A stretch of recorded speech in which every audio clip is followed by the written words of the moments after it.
So good to be back.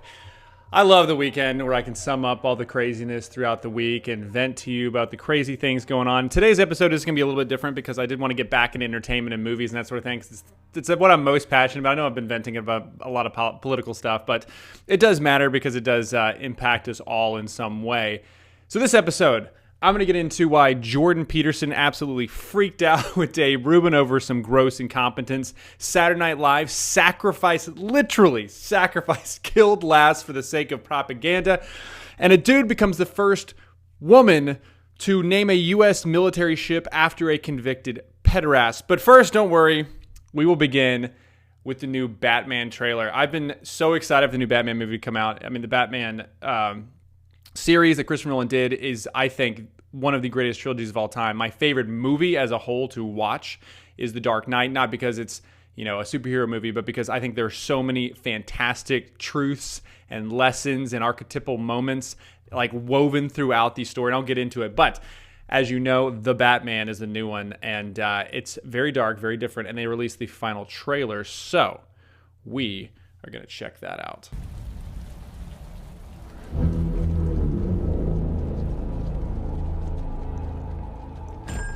Gotta love those dark pulls. Hands up! Stay still! Get out of here! That's a great shot. It's so difficult to get that lift. Fear is a tool. True. But when that light hits the sky, it's not just a call. It's a warning.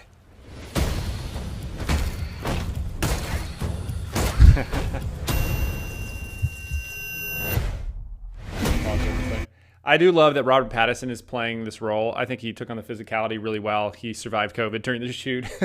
And we finally get the Riddler. That's the one thing you didn't get since the 90s when I believe Val Kilmer was playing Batman.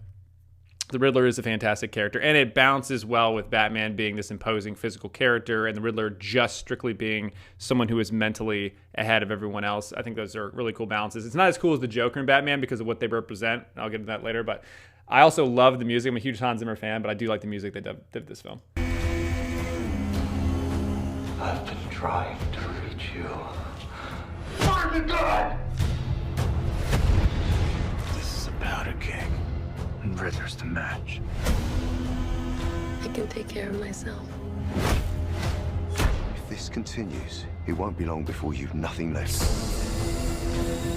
I will say some of the best cast roles ever have just been Alfred in all these movies. It looks like Andy Serkis, who's one of my favorite actors of all time. You may not recognize him because he was Gollum in Lord of the Rings, and he always is the motion capture guy. One of the best, most underrated actors in Hollywood ever. And then you had Jeremy Irons in the new Zack Snyder series. I thought he was great. And of course, Michael Caine in the Christopher Nolan film. So I'm really excited to see what he does with the character there. It's only gonna get worse for you.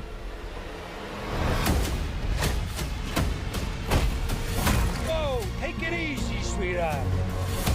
Hear everything they say, ain't you? Maybe we're not so different. Who are you under there?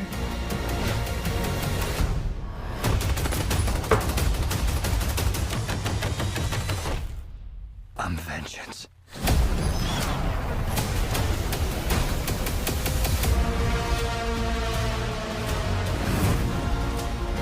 What's black and blue and dead all over? You. Dear God. I got you! I got you!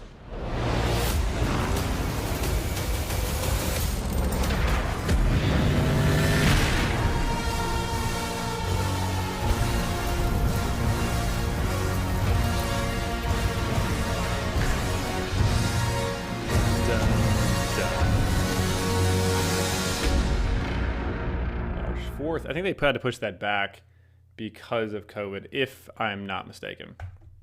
Now you guys say, Ben, It's just a trivial superhero movie. Yes and no. There's a reason why movies like that keep getting made, and a lot of it is because it is just violently entertaining. But it also the thousands of characters that have been created by people in the past 150, 200 years, especially like this new age of writing of heroes and myth. There's a reason why there's a few that stand alone and keep getting remade no matter how hard you try to make good ones, because they hit something that is just very rare in these characters. And I know it's not like, the Eternals Marvel movie just like is weak and no one really liked. But Marvel really focuses on honest situations, and these DC characters are archetypal characters, like have some real profound truth to them. Specifically Superman and Batman, those ones that people always go back to. I think Superman is like a perfect symbolic representation of a messianic figure like Jesus Christ, his story, his father, sending him to earth for basically the salvation of mankind, and even like what he represents.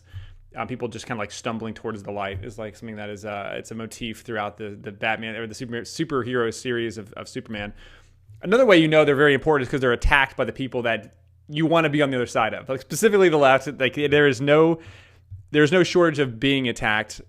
These movies in particular on the right. Just Christopher Nolan's The Dark Knight Rises is one of my favorite ones that they did on this, and because literally the New York Times wrote on The Dark Knight Rises, Christopher Nolan's Batman trilogy is notable for being much more explicitly right-wing than almost any Hollywood blockbuster in recent memory. I had thought that some of the conservative attempts to claim the 2008's Dark Knight as a brief for the Bush-era war on terror were overdrawn. But after watching the final movie's faux revolutionary villain appropriate themselves with themes and exploit the grievances of the Occupy Wall Street movement in order to launch a 21st century reign of terror, I don't really think the saga's rightward political tilt can be denied.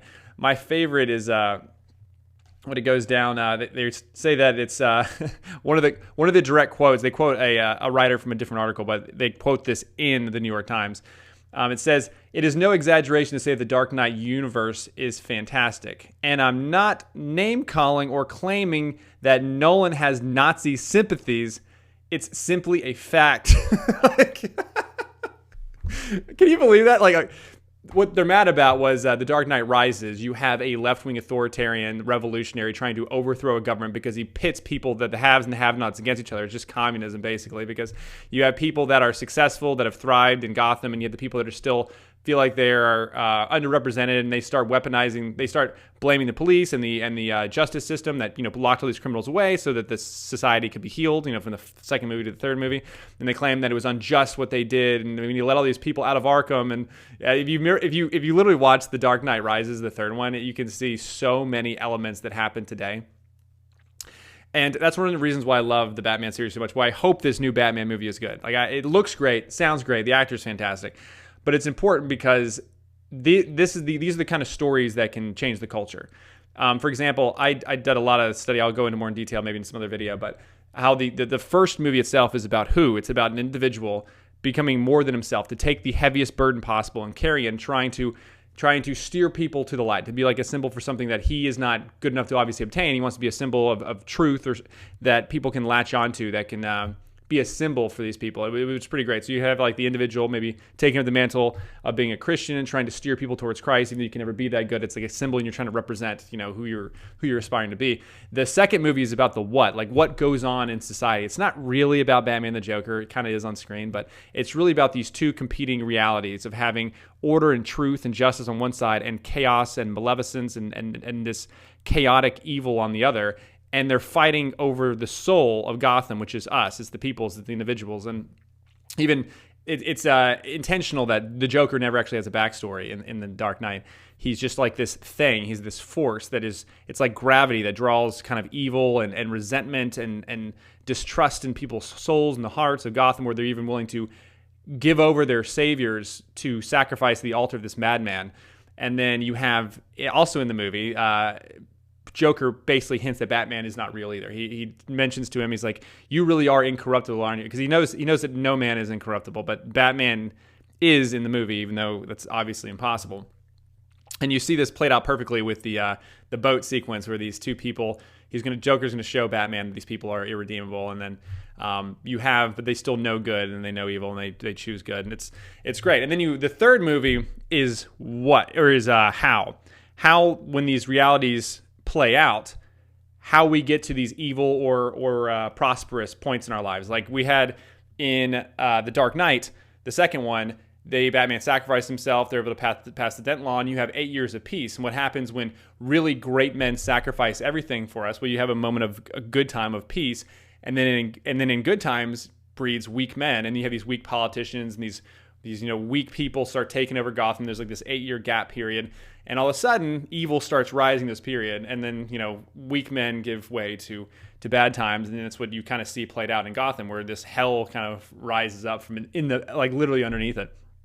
And it's so great. So I really encourage everyone to, I know I rambled on for a lot about Batman, but I'm really excited about the new one. And I really do encourage you to watch Christopher Nolan's Batman Begins, The Dark Knight, and The Dark Knight Rises with a new appreciation for how deep these stories are. They're fantastic. I think you will definitely not regret it, because civilization is crumbling. And a great example of our society crumbling is SNL, when our comedians turn to madness and propaganda.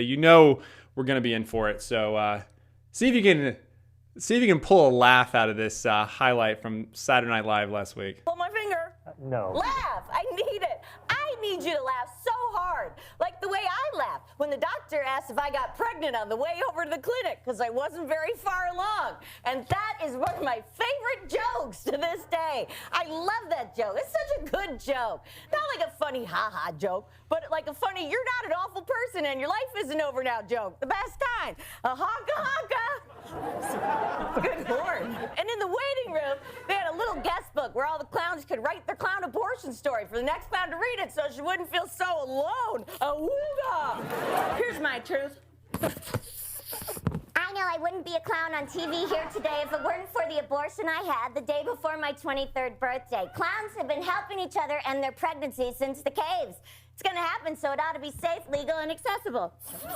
We will not go back to the alley. I mean, the last thing anyone wants is a bunch of dead clowns in a dark alley. If you didn't catch it, it's just her proselytizing for abortion the entire time.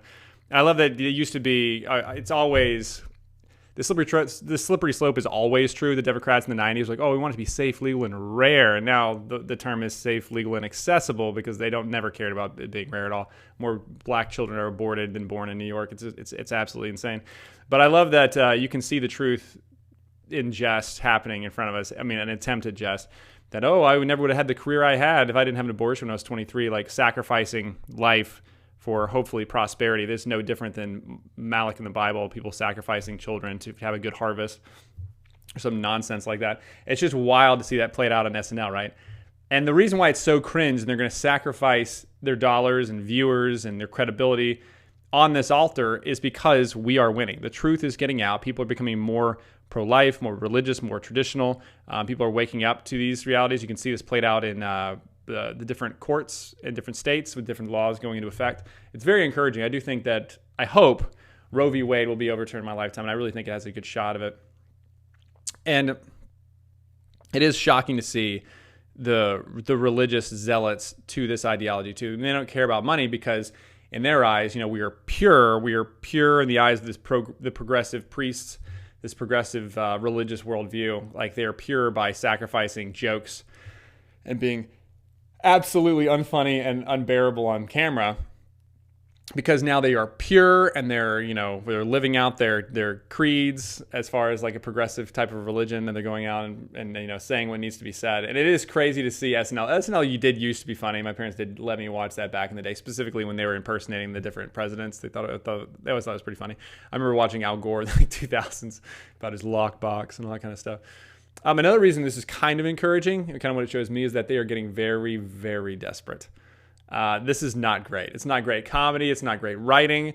They're losing the culture war, so now they're really trying to lean into it. They're not even hiding the ball as far as telling interesting stories or compelling narratives or anything like that. They're literally just throwing out there, we need abortions right now, because if not, people are just be dying in back alleys trying to hide them, or, I'm never going to be able to be a SNL star or get an Oscar if I, don't murder this child. So the fact that they're just not hiding the ball anymore is very encouraging. The truth's getting out when people are having to do that and they're not hiding the ball. So we do have that to look forward to, because it's getting to the point where it's so out in the open that it's painful to see, and people are being forced to play along with it, if that makes sense.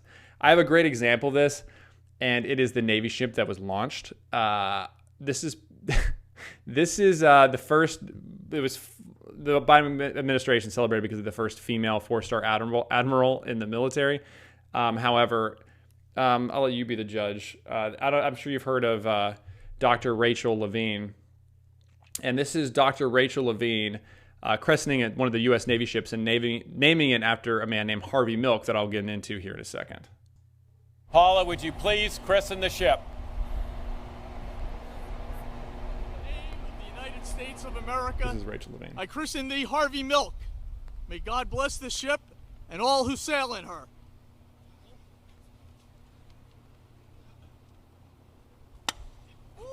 Woo! How happy they are.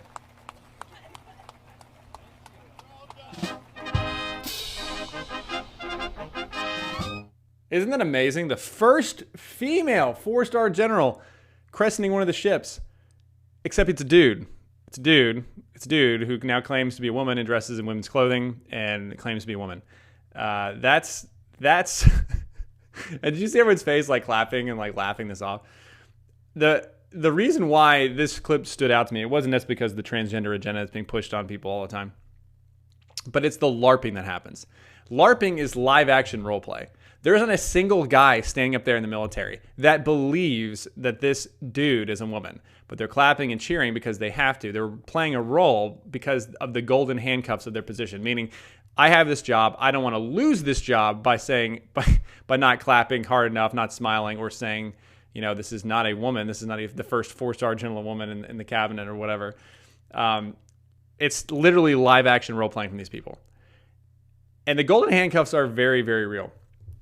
Before I get into the golden handcuffs and how this keeps people in line, we have to get into who Harvey Milk is, who Rachel Levine named this ship after. Okay? He was a convicted pederast, an evil man. One of they contributed. Of course, this is 2016. This is the old school Huffington Post. This is a mainstream article back before everything got too woke. It was updated in 2016, written in 2013. Harvey Milk was an evil man who raped teenage boys unworthy of a postage stamp. This is when there was a postage stamp that was given to Harvey Milk because he was a gay rights activist. But people were speaking out like, wait, this guy's not a good dude. Specifically, Harvey Milk was known as a pederast. That's a man who is in his mid-30s, who has a sexual appetite for teenage boys as young as 15 years old. That's who they christened this ship after.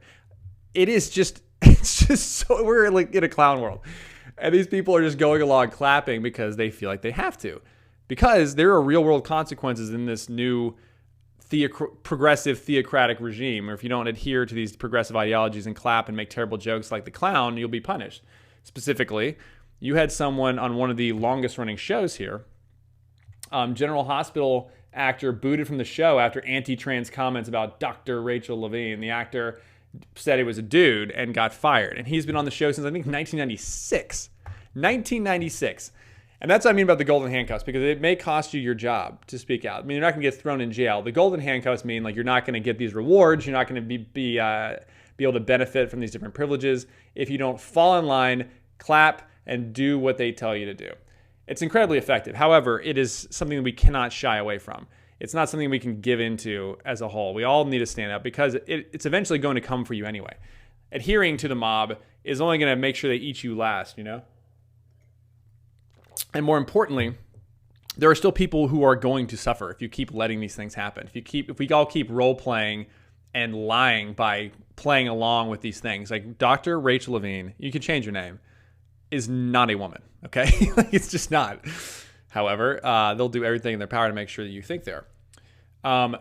The reason why it matters is because the next generation is going to be impacted by this heavily. There was someone that went viral recently, this dude here, and he specifically was talking about wanting to get in front of your kids. I want to talk to the kids. Parents watch the video and then hand the phone over to the young kids. Hi there. I get asked a lot, are you a boy or a girl? And I love that question. And so I wanted to just tell you, sometimes human beings are more than boy or girl. Sometimes we're something else. Sometimes we're both. Sometimes we kind of float in between, and sometimes we're a boy, sometimes we're a girl.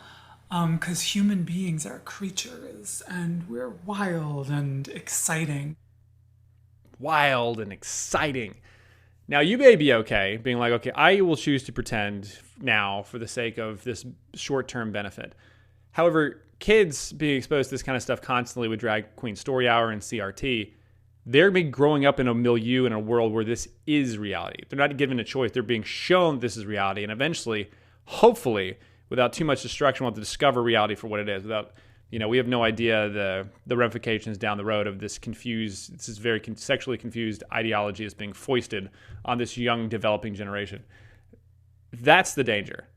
People like this coming after your kids, wanting to talk to your kids, wanting to be in front of your kids, wanting to confuse them about the way that God designed them, about the way they were knit in the womb. They can just decide all of a sudden that I am this. I'm neither, I'm both, I'm beyond. I'm this like flamboyant being that just is just so extraordinary. Instead of being, no, you were made in the image of God. You are perfect the way that you are. And it doesn't matter what lie the devil tells you or how confused you are made for a reason this way. Like this is reality. You were knit in the womb like this. It's frightening. I mean, TikTok it's low-hanging fruit sometimes, but it's also how the masses, you're not getting someone that is cherry picked, like this is, everything's getting out there. And then you see the ones that are the most exciting kind of rise to the top and everyone kind of rallies behind them. I think it's interesting to see what goes viral, see the things that are successful on YouTube because it's more of an open source platform. You see a lot of people waking up to this though, because I mean, this is just evil stuff. There have been a lot of people that have denied that, there's any type of good or evil necessarily. It's this way of thinking of like everyone just is born basically good, and everyone, you can attribute everything to incompetence rather than malice is a popular belief of some intellectuals. However, there is a good and there is an evil. If there is God, if there is good, if there is Jesus Christ, there's redemption that way. There is something else, and it's also this gravity that will animate people. Not everyone, obviously, following these lines, but specifically puppet masters who are trying to push this ideology on different people are nefarious individuals. And I've seen specifically Tim Pool, Timcast IRL. He's talked about this. If you haven't listened to him, he's fantastic as far as getting current events and news on the daily. He's fantastic. He's talking about the Kyle Rittenhouse case, and these people are actually evil what they're doing. Like, there's no, I'm sorry, you're trying to fight this way, or, oh, you're just on the wrong side, or, oh, you just don't understand. Like, no, that's people actually willingly doing evil things to destroy people because it progresses an idea or it benefits them. Like, that's evil. Even Jordan Peterson is starting to wake up to this. He had this great freak out involving the vaccine mandates that you got to check out. He's one of the most mild-mannered people you ever meet, or never. I've not actually met him personally, but I've listened to many of his lectures, and this has got to be one of my favorite reactions from him in regards to the vaccine. Canadians who aren't vaccinated now cannot leave the country. Yeah. Like, what the hell? Why is that? And look, I got vaccinated, and people took me to task for that, and I thought, all right, I'll get the damn vaccine. Here's the deal, guys. I'll get the vaccine. You leave me alone. And did that work? No. So stupid me. That's how I feel about it. It's like, well, now I have to get tested for COVID when I come back into Canada. I have to get tested before I leave Canada. Now, that might be the latter issue. That's an issue with the Americans. And so that's outside of the Canadian purview. But the restrictions to get back into Canada are even more stringent. It's like, well, why to get the vaccine then if you're not going to leave me alone? I love that. It's always this promise of, hey, just do this, and then we'll give you this. Like, you'll be rewarded with this. And you can see when it is so disingenuous, the kind of, especially with the new mandates, you can see this. You just trust that these benevolent overlords are going to do what's best for you as long as you get in line. And finally, magically are just doing the things like giving more government power, government overreach to them, that they're magically going to give it back and be like, oh, we're going to go back to normal, when they have that fear still, woven over people, and now they have the control over people on top of it, and they can justify it by saying, oh, if we just save one life or whatever, they'll try to hide behind.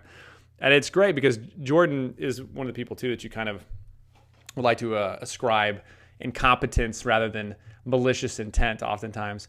But it's great to see that, they took something that sounded so right. Like, oh, we'll just gather together, we'll flatten the curve, we'll sacrifice a little bit of freedom and pursuits now because we'll be better down the road, and then we'll open things back up. And of course, they never will.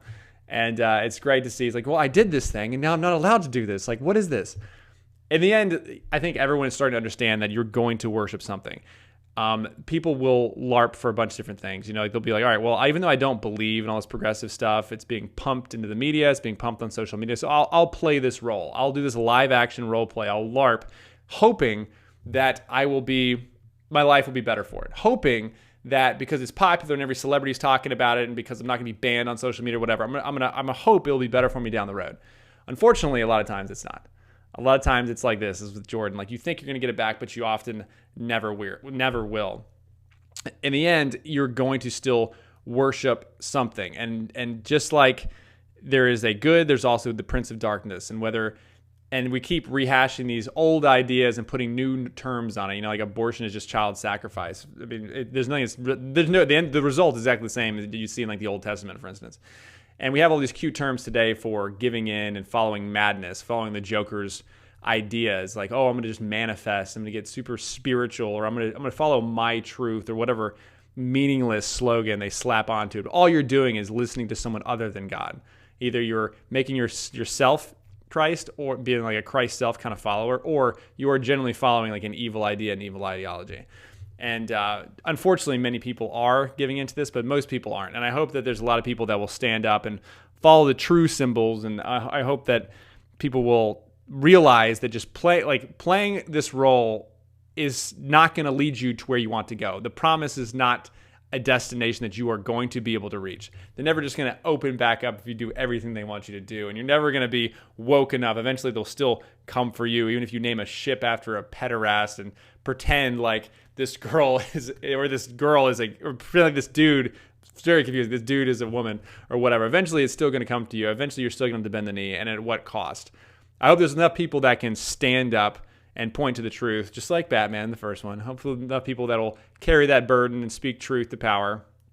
I hope there's enough people that will listen to what is good and righteous rather than the meaningless promises of a madman like in The Dark Knight.